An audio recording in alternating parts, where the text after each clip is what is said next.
The following radio program is brought to you by Aero Allergen Research. Welcome to the Breathing Easy Show with Dr. Mark Sneller. For the next hour, Dr. Sneller will take your calls and answer your questions on the topics of breathing easy, facts and fallacies about indoor air quality in your home, school, and business. The views, comments, and opinions are those of Dr. Mark Sneller, his guests, and callers. Now, let's begin our program. Welcome, friends and neighbors, to another edition of the Breathing Easy Radio Show. This is a unique radio program in this country that deals with all aspects of respiratory health, not only for those with allergy and asthma, but for the rest of us who just want to have good fresh air and clean lungs and keep away the contaminants. Together, we're going to explore the issues of allergy and asthma, plants and weeds, your pets and their allergies, your pets and how they affect your allergies and their allergies. It just goes on and on. I've been a newspaper columnist in this subject, a weekly columnist for some 8 years now, and I have never run out of information. It's just endless. We're going to talk about cars and air travel, allergy-free plant lists, how to choose air and water filters, shopping for a home, and how to keep your home allergy-free. So a lot of information is going to come your way through this program over the next several weeks and months. Now, last week we visited with Kowalski Construction, and they're located here in the Phoenix area, and we talked with them about their aspect in the restoration business. And they've been in the business for decades. They're award-winning. They belong to a number of very, very prominent associations, and they're all very knowledgeable folks. We visited with them regarding the issue of mold contamination in buildings, and we're going to continue with that topic and also expand to fire problems. Now, if I asked how many of you have had any fire or water damage, say through a broken pipe in your home, a few of you, just a few, might say that you have. If I ask you how many of you know of somebody who has had this kind of a problem, 10 times or 100 times the number would raise their hands. We all know of somebody who has had the problem, say, of a broken pipe. You go away on vacation, you come back, and the house is in a foot of water. And mold is growing from the walls, and you don't know what to do, and so on. But somehow it just never quite seems to happen to us. So we're going to educate you a little bit in this respect and give you some information about what you can do and the steps that you can take and tell you a lot of stories. And it's going to be a very interesting and lively program today. And we're going to visit with Steev Kowalski of Kowalski Construction. And he's going to start off by telling us a little bit about their company and give us some background. Steve, welcome to the Breathing Easy Show. Good morning, Dr. Sneller. Good morning. My father started the company back in 1967, and I have two other brothers in the business. My father retired last year. We did the full spectrum of contents, water restoration, structural. In about 1981, we stopped the contents division of the business, sold that off, and we've been doing the structure ever since and been doing mold abatement and a lot of structural repairs and specializing in water damage restoration, fire restoration. And we pretty much stick to that area, even though we get into sometimes you get into some remodels when you're somebody's house. They ask you to do a little bit extra work, but that's really our main staple of work is the fire and water restoration type of repairs. Along those lines, let me digress a little bit. Over the years that you've been involved with the company, and certainly you've seen it grow to its present size, have you seen any increasing awareness on the part of the public? I don't want to put words in your mouth, but are they now more aware or the same or even less aware of the health risks to their breathing and other aspects of their health because of contaminants, whether it be smoke or whether it be mold? I think within the last 5 years, Arizona's just a little bit behind most of the country, and most of the country have been a little bit aware of these situations. Our company, we're heavy into educational process, and we go to a lot of seminars, and at these national conventions, that's been the main topic for years. We've brought that topic back here to the Valley to educate the industry, primarily going to insurance companies and educating them on what we're going to talk about today, how to stop mold from growing. Mm-hmm. But yes, since then it's become, in my opinion, much more aware in not just the insurance industry, but also the public. You know, one of the things that I notice too when I go to national conventions, that the whole business that you're involved in and with is really a scandalous situation. You get involved, the restoration business gets involved in a lot of projects that are potentially very, very hazardous to occupants. And there's a lot of neglect out there and misinformation perhaps on the part of those in the companies as far as how to proceed and how to abate. For example, people never realized the extent of respiratory health that can occur through mold. And it was fairly much poo-pooed until new knowledge has come out over the last few years about the severity of problems that can be caused by mold. And one-third of the nation's schools are contaminated, and a large percentage of buildings and certainly homes. So I just wanted to throw that in. You don't need to give a response, but that's just my observation. Oh, no, I'd like to respond. That's very, very accurate. In our industry, that's one of the reasons I go out to different insurance companies, and I give them a mold talk, explain to them that it is serious, and when to be alarmed, and how to treat it, and what are your actions that you should follow. And for the most part, it's received very well. There are some people that I've given the talk to, though, that neglect the information, and that, I think, is a tragedy. I think that once you're armed with the information and you don't respond accordingly, I think you're putting other people's lives in harm, and therefore that's a big issue.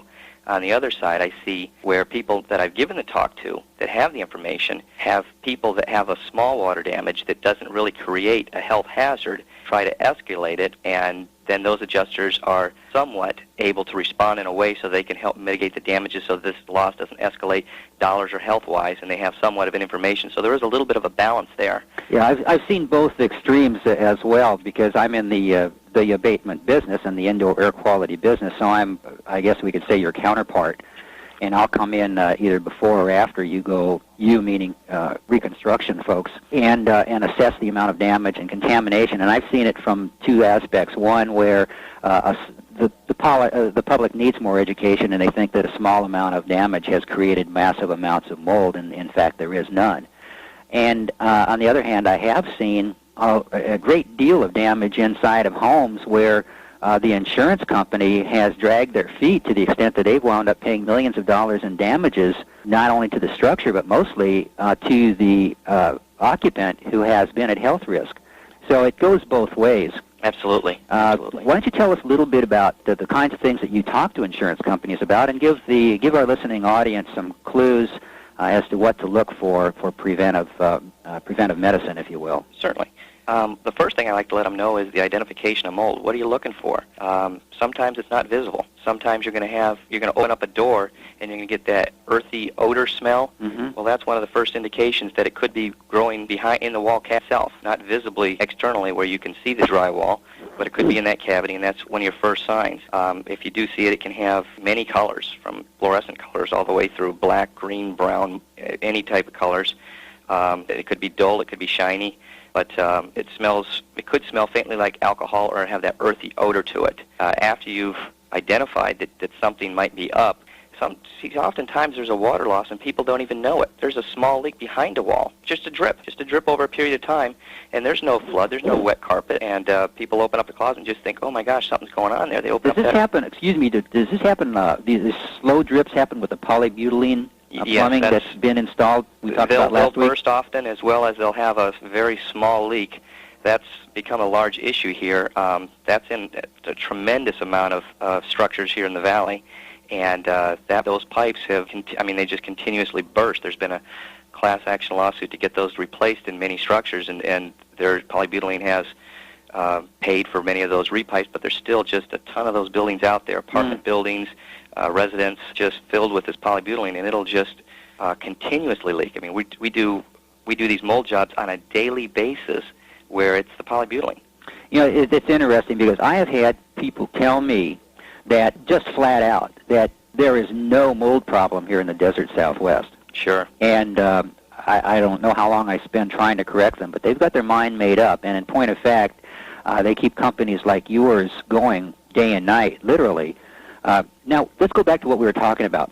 So you're saying that mold will have an odor, but you won't necessarily see it grow. So that sounds to me like the homeowner needs to make a periodic walkthrough of the home and look for certain things just as a safety precaution. Certainly, and all puns aside, but if it smells funny, it probably is.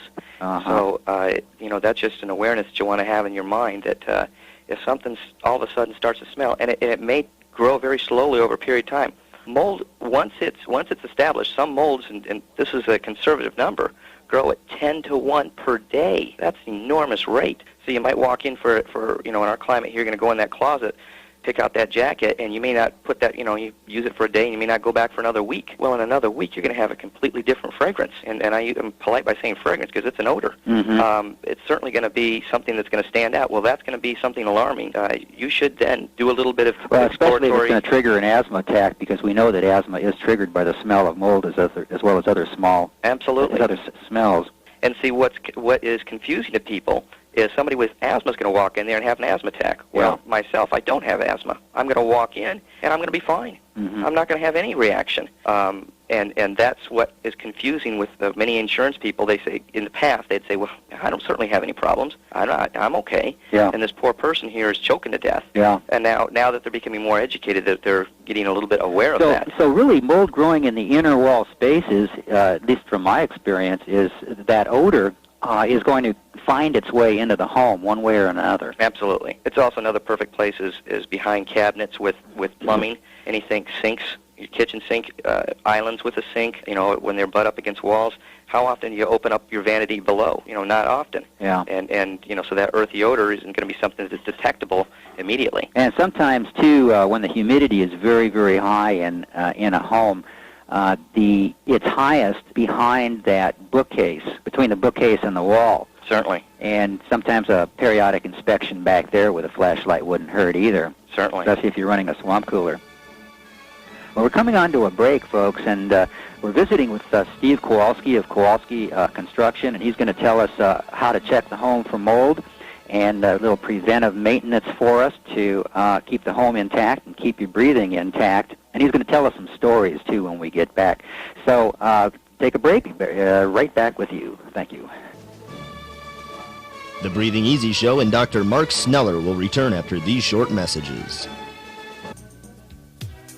Uncompromising quality, superior technology, and old-fashioned customer service. That's what makes Kowalski Construction unique since 1967. When homes and businesses are damaged by fires, floods, and other disasters, you can trust us to be on the scene quickly to assess the damage and begin putting people's lives back together. Over 97% of our business comes from repeat customers or insurance adjuster recommendations. Give us a call today at 602-944-2645. That's 602-944-2645. Or visit us online at www.kowalski.com. Our services include mold and sewage contamination remediation. And don't forget to ask about our statewide service and fast-track project scheduling. We do the work right the first time. We get it done on time.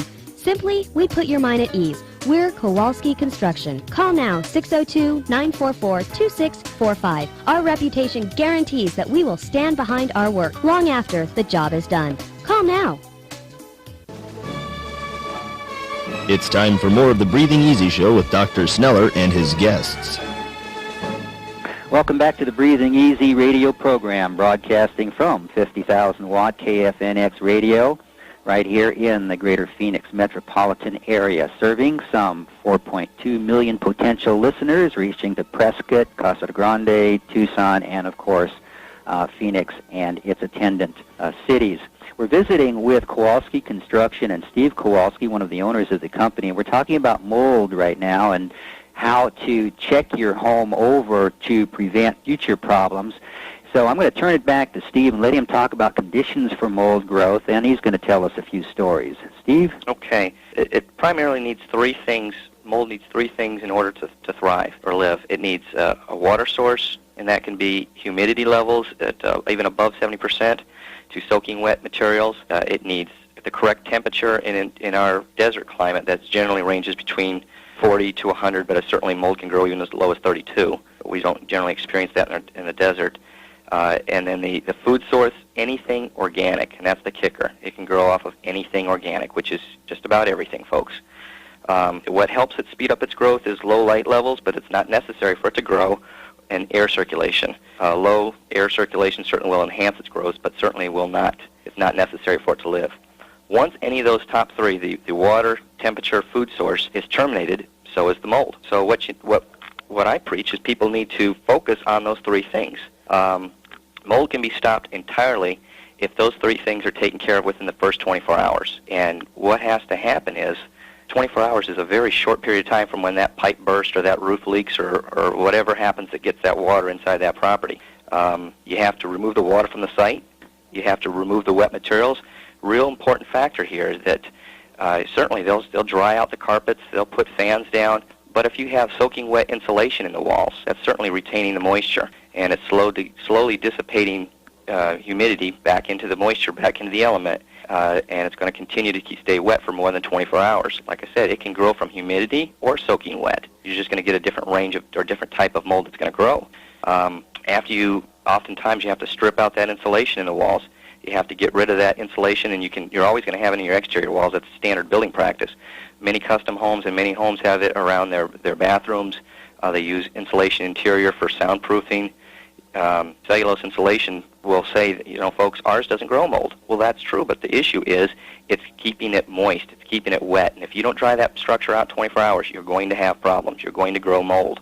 One of the pieces of equipment that's necessary when you have a lot of water damage is a dehumidifier. If somebody comes to your house and does a water extraction, it's very necessary they put that dehumidifier on the site to knock down that humidity. You want to knock that back down to where it was prior to the loss. If not, what's going to happen is that moisture is going to travel throughout your house, and it is going to dissipate at its easiest areas, out through your windows, your exterior doors. It's going to travel to scuttle holes. It's going to travel, and that pressure is going to suck that cooler climate up and go through those areas I just mentioned. And at that point, you're going to grow mold in an area that's further away from that primary source than you even thought humanly possible. We did a water loss some 10, 15 years ago where I was the estimator. The lady was out of town. She was in another state for the summer, and coming to a commercial. Hang on to your thoughts, Steve. And also before the break here, I want to mention that if you'll recall, last week we had a call from a school principal who was concerned about the difference between evaporative coolers and air conditioners regarding the potential growth of mold. I thought I'd bring that to your attention. You might throw in some response to that. But let's get back to your stories as well as soon as we come back from the break. The Breathing Easy Show and Dr. Mark Sneller will return after these short messages.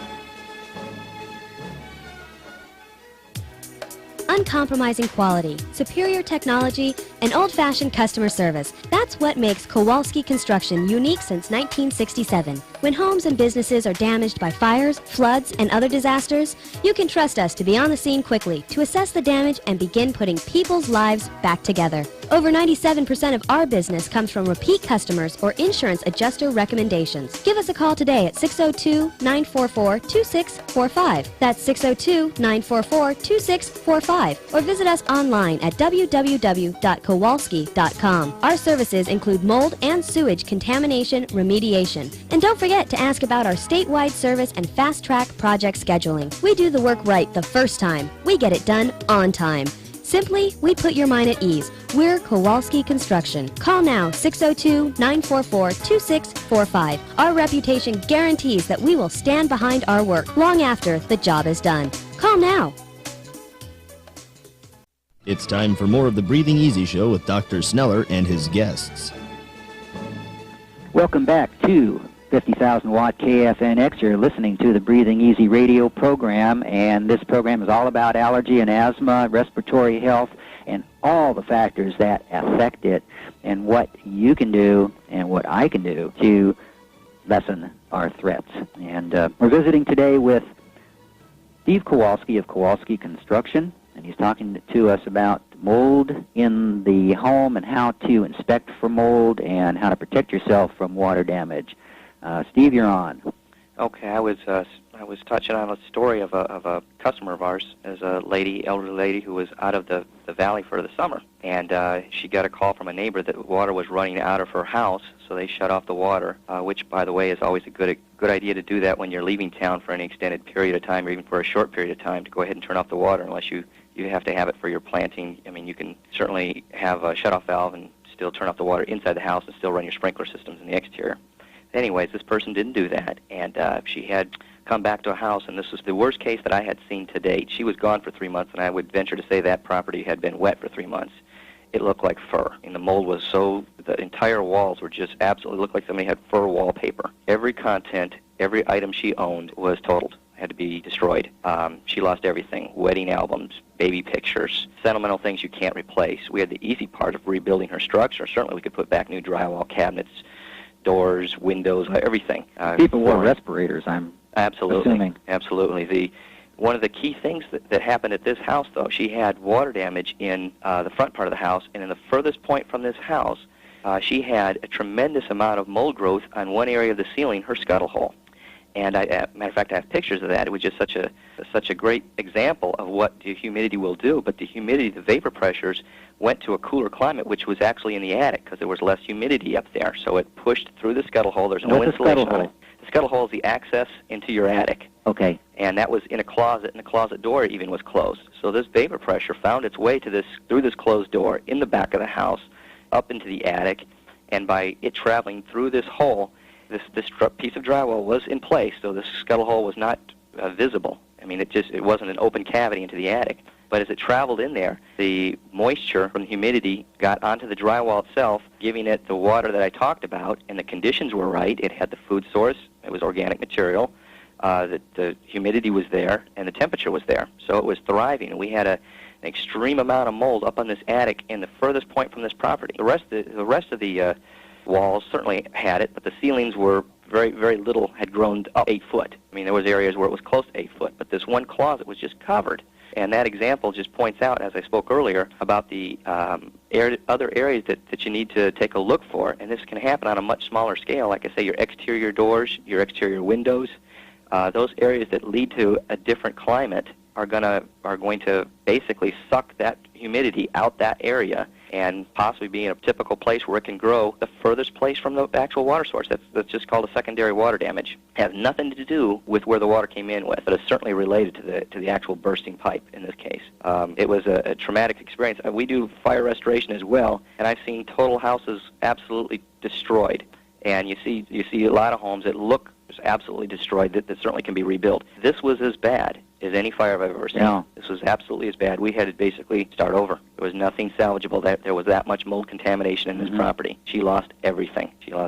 Well, would she have to itemize? I mean, certainly when there's some damage like this, the average person needs to start a file and start itemizing. Well, a good in your case, there wasn't any pack out. No, everything was hauled off. It was.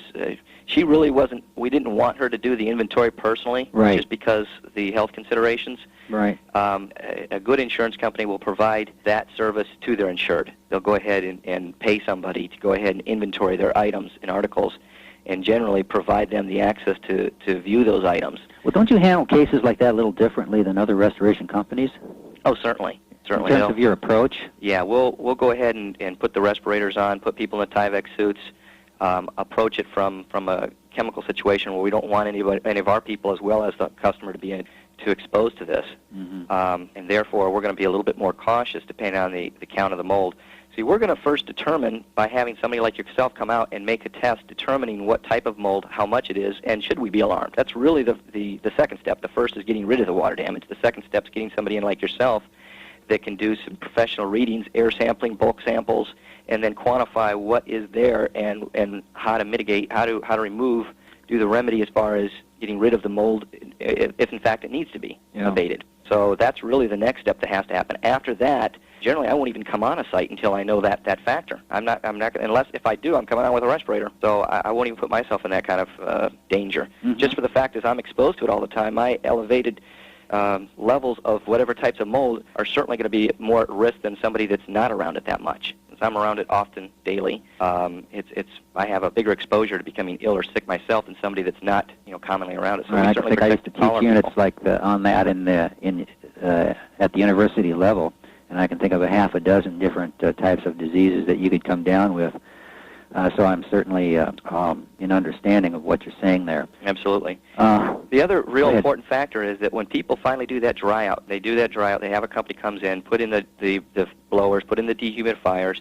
One of the biggest mistakes, and this is a real key point here, that one of the biggest mistakes people make is they don't knock down the humidity and they don't get in to stop the mold within a time frame that's allowed, and then they put the blowers in and blow it through the rest of the property. Mm-hmm. There was a large case here in the valley where a home, these people were all claiming that they were ill and sick, and the insurance company didn't believe them, and tests were made on it and determined, that they did have some serious mold problems, and these spores and mold were blown throughout the house. Well, ultimately, the entire property was abated, and I'm talking slab up. I've seen Everything that. was tore out. Everything was tore, including the pool, the exterior pool. The entire house was left with dirt, and the situation could have completely been avoided had those blowers not been set on the site. So that's just a common error. Not a whole lot of companies are educated in this area, and therefore they're going to do it the old-fashioned way, which was the normal way for forever, to put the blowers down and dry it out. When you get air moving on it, it's That was before the drywall was even torn out. Absolutely, Is that right? absolutely. Yeah. So, I mean, imagine your house being dirt. Talk about losing everything. Yeah. So it was approximately a $2 million house situation where they had that's the cost what the insurance company ultimately paid out because of the situation. Yeah. I know those are some extreme horror stories I've So, given. the common thread to what I get here in what you're saying in your stories is that if you suspect a mold problem and you smell it or you see it growing on a wall for whatever reason, then you need to remedy that situation as soon as possible. Absolutely, that's correct. That's the most important thing. If you can identify that you have an abnormal situation and you need to react on it right away, it really people need to take that responsibility and take care of that situation Look for immediately. wet spots on the drywall. Even above the shower, you're going to see mold growing on the wall, the ceiling up there. And in that case, I recommend, if that's just from the humidity, I recommend using wet sandpaper to get that off, drying it up, and then going over it with a mold retardant paint. And that's worked well on very small areas of mold contamination. You don't have to call in the insurance company or the adjuster. Right. But certainly for the rest of it, a home needs a walkthrough, it needs an inspection, and just like you and I get a physical every year, hopefully, that home needs to be inspected as well. And we'll be back after the break with Steve Kowalski, and when we do, we're going to talk a little bit about fire and some similar situations as how fire affects your respiratory health and how to avoid that problem. We'll be back after this. The Breathing Easy Show and Dr. Mark Sneller will return after these short messages. Uncompromising quality, superior technology, and old-fashioned customer service. That's what makes Kowalski Construction unique since 1967. When homes and businesses are damaged by fires, floods, and other disasters, you can trust us to be on the scene quickly to assess the damage and begin putting people's lives back together. Over 97% of our business comes from repeat customers or insurance adjuster recommendations. Give us a call today at 602-944-2645. That's 602-944-2645. Or visit us online at www.kowalski.com. Our services include mold and sewage contamination remediation. And don't forget to ask about our statewide service and fast-track project scheduling. We do the work right the first time. We get it done on time. Simply, we put your mind at ease. We're Kowalski Construction. Call now, 602-944-2645. Our reputation guarantees that we will stand behind our work long after the job is done. Call now. It's time for more of the Breathing Easy Show with Dr. Sneller and his guests. Welcome back to the Breathing Easy radio program. We're visiting with Steve Kowalski of Kowalski Construction, and we've been talking about mold in the home, how to recognize mold in the home, and how to avoid some of its attendant problems. We're going to shift gears now and talk about fire and the different types of fires that there are, and I'll turn it back to Steve. One of the considerations that people hear, there's a fire, and it may be a very small kitchen fire, and they think, well, it's not a big deal. We can go ahead and clean this up, and we're back in business. Well, that may be true, but if there's the different types, there's 5 basic types. There's a dry smoke, which is or anything organic-based, oxygen-rich. There's the wet smoke, oxygen-starved, slow. It's a slow-moving type fire. Plastics and rubber, that gives you large amounts of smoke. That has a real adverse effect on your metals and chrome, high acid, protein residue, and that's the key one I want to talk about. That's you got that Thanksgiving turkey in the oven, and that, you get a little bit social and you forget about it, and you get a little bit of a fire going, you open it up, and you get this smoke bellowing out into the kitchen area, and you go ahead and embarrassed, you throw out the turkey, of course, do what you have to do for the dinner, and clean up afterwards. You can't get rid of the odor. You can't get rid of whatever symptoms you may have from that, and you can't see anything. That's one of the most common problems with that type of fire. It's not visible. It's not leaving the carbon samples that are as visible that there would be in a type of dry smoke, which is an organic paper type. That's more typical to like your campfire. When you have a campfire fire, those little flakes that come off you, that are real easy to brush off your body, that's your dry smoke. Well, those are very visible, very easy to see. But when you have your protein fire, you're not going to clean those off. You're not going to see those. That's baking itself into whatever surface is near it. Countertops, laminate tops are terrible for holding that odor. The bottom side of that really hold that odor. Particle board, your cabinets, anything that particle board will hold it extremely well. Even your painted surfaces are going to hold it. And people go ahead and wipe it down, sponge it down, and certainly can't get rid of the odor, and sometimes start to have some allergy reactions to that and don't know why. Somebody like Dr. Sneller gets in, does some testing. Generally, a period of time after these people are prompted by friends or family members, they're a little bit embarrassed. They're not thinking that clearly. Somebody gets in there and does the testing and say, yeah, you have some bigger problems here. And it's a little bit difficult to convince somebody that you need to do some destructive testing as well as removing of some drywall, cabinets, and those other items I mentioned in order to get rid of something they can't see. That's a real tough sell. But if you're a professional and you've been in the business a while, you need to, somebody that has that background needs to come in and rectify that situation, because if not, you're going to continue to have those kind of problems. It can restrict your breathing. It can give you can have blotchy areas on your skin. You can swell up. I've seen extreme cases. Certainly people have died from this, but that's an extreme case, of course. The situation is you have to go back to your senses again, and when something, as I used the pun earlier, something doesn't smell right, it isn't. And when that happens, you need to get people involved that certainly are able to detect it first and then remedy it. And the last type of the fifth fire is your fuel, oil, soot, furnace-type soot problems. All 5 of those are treated differently. All 5 of them have different reactions. All 5 would be, you do not have smoke residue and treat it the same way. And that's another key thing. It's smoke residue that's the problem. The smoke leaves when the fire's gone. People call it a smoke damage. Well, yeah, smoke did the damage, but it's gone. Smoke's gone. Firemen remove that. But we're now dealing with the residue, and that's the kicker. You can get plastics that burning. You can get some chemicals that burning, and now we have a toxic situation that's going to linger. It's also absorbed into the carpets and the soft furnishings, is it not? Absolutely. And now you're going to get into secondary problems. When you get somebody in there that's not familiar with cleaning types, and they're going to throw in some real aggressive agents in their cleaning chemicals, and they're going to shampoo the carpet and then wet vac, try to remove it out, and oftentimes they do a little bit aggressive approach, and those chemicals also can have a negative effect on people. I've seen people absolutely have to leave their house after those conditions, where they had a minor fire damage, somebody comes in and cleans it up, and the restoration company comes in and uses an aggressive approach with chemicals that don't affect hardly anybody. But you certainly get in the wrong house, and this person all of a sudden has an allergic reaction in the house. We've got a caller. Welcome to the Breathing Easy show. You have a question? Yes, a comment, really. I had a profound thought as I was listening. Whoops, I think I've got the wrong person. Is this 1280? No, it's not. Do you have a question regarding respiratory health? All right. Steve? Yes. Okay, go ahead. Is that the caller? All right, go ahead. Question? Right, what kind of respiratory filter would you recommend? Steve, you want to handle that? For the AC intake. There's really your electronic ones are a little bit superior as far as if you can have those. Depends on the installation configuration. You can have them installed roughly around $700. Depends on the configuration of your unit size. Okay. How many units? But those are extremely well. You're certainly taking a proactive approach when you do something like that. Okay, and will those last quite a while?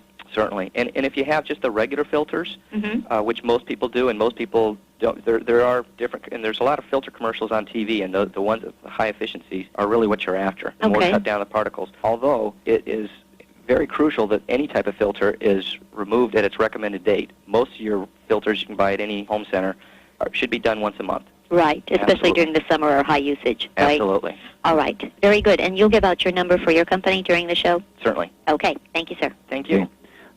So we were talking about secondary emission from of smoke and its attendant products from soft furnishings, and this is really crucial for people who have asthma, the millions who do in our country, and a high percentage here in the Valley, to understand that even a small fire in the home requires that the ducts be clean, that the furnishings be treated by professional companies, and in that regard, you might need to shop around and compare information from the various companies. Do you agree with that, Steve? Oh, 100%. That's the most important thing you can do. What you're doing is you're hiring a professional that you're comfortable with. The insurance company's taking care of their name adjuster, hence they adjust the estimate if necessary. So you need to find somebody you're comfortable with. That's people select who works in their house. insurance companies decide and agree on the price. So that's certainly the person's prerogative to find somebody they're comfortable with and then certainly hire that company if they'd like them to proceed. You touched on the furnishings, the soft cover. When a fire happens, people generally don't get out, a small fire, they don't get out of the house right away, and they live in it. Well, when you're starting to sit in your furniture, walk in your carpet, you're embedding and grinding that into your fabrics, which smear it in and make it enmeshed in that fabric, very difficult to remove, and depending on the type of fabric, may not be able to be removed. And all of a sudden, somebody comes in, does some kind of a cleaning to it, brings back your furniture, and they may or may not have any success of removing that. You come back in the house, clean house, walls look good, duct system's cleaned up, carpet shampooed, wet vacked out. All of a sudden, they still have these kind of allergy problems. Yeah. Why You're is dealing that? with both particles and gases in that case. Certainly. The toxic gas is certainly during the fire. I mean, that certainly will kill anybody if you're around that. But if you have any type of plastics that were in the fire, any type of chemicals, pool chemicals, if somebody has a fire in a shed, a garage, those are very, very dangerous. Those situations need to be taken on completely different light. Well, plastics can liberate cyanide gas, and we can see that from polystyrene as well and other household products. So it's important, very crucially important, to ventilate that house and to escape that and make plans to get a hold of your insurance agent and determine what needs to be done to get you back to square one on that. I think fires are, even small fires, are really almost a nightmare to clean up. If I go in with monitors, I can still see residue even after it's been supposedly cleaned up by most companies. And you can see those particles, both little soot particles as well as little globules of melted plastic microscopically that we inhale and get absorbed into the lungs. So we're subject to toxic poisoning from hundreds of different chemicals that come off of that. Draperies that are synthetic, a lot of synthetics do have highly toxic vapors, and matter of fact, virtually all of them do. Well, some of the other things that happen is on a small fire, people are going to look at, maybe if it's a kitchen fire, I'm going to go ahead and clean up the kitchen, and they may or may not have resolved the problem. That smoke is going to migrate to a cooler climate, and it also is going to be polarized to your plastics. It's going to find a garment bag and penetrate that plastic, get into that piece of cloth that you thought was completely protected. Yeah. Steve, we got just a couple of minutes left. Why don't you tell the good folks how to get in touch with Kowalski Construction if they have further concerns and about mold, about fires, about restoration of any damage to their home? Yeah, we have a 24-hour number, 7 days a week, 365 days a year. It's we're 602-944-2645. We have people on call. We have lots of people on call on a daily basis, our own people, our own employees, in case of a situation that arises where you need to have a board up, your house was caught fire, we need to secure the property, whether we need to shore it up, those kind of situations. But that number is also active during the normal business hours. We also have a website, www.kowalski.com, and that's KOWALSKI.com. And then all our people have radios and mobile phones, so we're very accessible, real easy to get to. We also have email, Kowalski Host, your email address. Everybody in the office has their own email site, so we believe communications is a key part of this kind of business. Well, I want to thank you and Kowalski Construction for being a guest with us on the Breathing Easy show, and we'll have you back again sometime. It's been very interesting, and I want to thank Kowalski Construction once again and all the good folks over there for being our guests for the last 2 weeks. And this is Mark Sneller. This is the Breathing Easy radio show, and I'll be back with you again, same time, same station, next week. Have a good breathing week, folks.